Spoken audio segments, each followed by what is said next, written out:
সন্তান, রাসূলুল্লাহর খাদেম হলেন, ইহুদি হওয়ার কারণে মসজিদে ঢুকতে পারে না, ইহুদি হুজুরের সঙ্গে দাওয়াত খেতে অন্যের বাড়ি যেতে পারে না।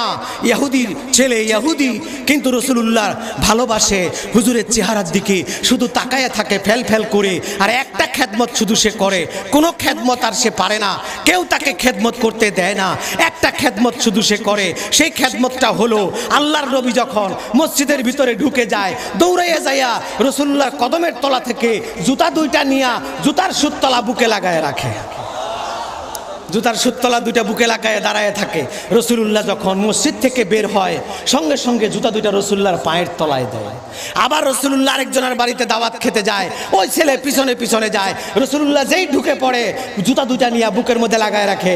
আমাদের আদব কি, জুতা ধুলা যাইরা আমরা পিছন দিকে নিয়ে খাড়াইয়া থাকতাম, শরীরের মধ্যে যেন ময়লা না লাগে। আর ওই ইহুদির আদব কি ছিল, হুজুরের জুতার সুতলা আমার দুই বুকের উপরে থাকবে, এই ছিল আদব। 7 বছর খেদমত করলো। 7 বছর খেদমত করার পর হঠাৎ করে 7 দিন যাবত ওই ছেলেকে দেখা যায় না। রাসূলুল্লাহ বললেন, আবু বকর, আমার ওই খাদেম কোথায়? আবু বকর বললেন, হুজুর সে অসুস্থ, পড়ে আছে বিছানায়। হোয়াট, তুমি আমাকে বলো নাই কেন? চলো আমরা এক্ষুনি যাব। রাসূলুল্লাহ ইহুদির বাড়িতে গেলেন। ইহুদি যখন শুনলো আল্লাহর নবী আসতেছে, তাড়াতাড়ি একটা চেয়ার আনাইলো। ছেলের বিছানা, অসুস্থ ছেলের বিছানার পাশে চেয়ার দিয়ে রাখলো, হুজুর আসবেন, বসবেন। হুজুর আসলেন, ফাজা আন-নবিয়্যু সাল্লাল্লাহু আলাইহি ওয়াসাল্লাম ওয়া জালাসা ইনদা ফিরাশি। হুজুর চেয়ারে বসলেন না, ওই ছেলের পাশে বিছানায় বসে গেলেন। ওয়া ওয়াদা ইয়াদাইহি শরীফ আলা জাবহাতিহি, ছেলের কপালে হুজুর হাত রাখলেন, সঙ্গে সঙ্গে হাত টান দিলেন, মুখটা কালো হয়ে গেল। বললেন, বাবা জলদি কলেমা পড়।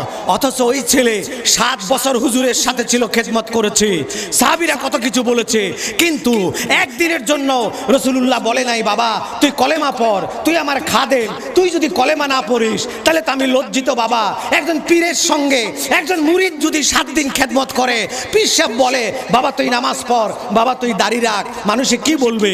কিন্তু রাসূলুল্লাহ 7 দিন পর্যন্ত 7 বছর বলে নাই।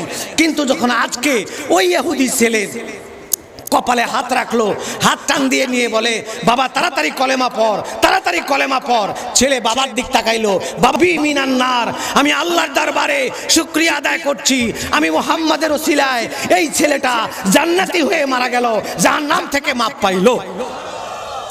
বলল, আবু বকর, যখন আমি ছেলের কপালে হাত দিয়েছি, হাত দিয়া দেখি আমার আগেই আজরাইল হাজির। আজরাইল হাজির, আমার আগে কপালে হাত দিয়ে টের পেলাম আজরাইল হাজির হয়েছে।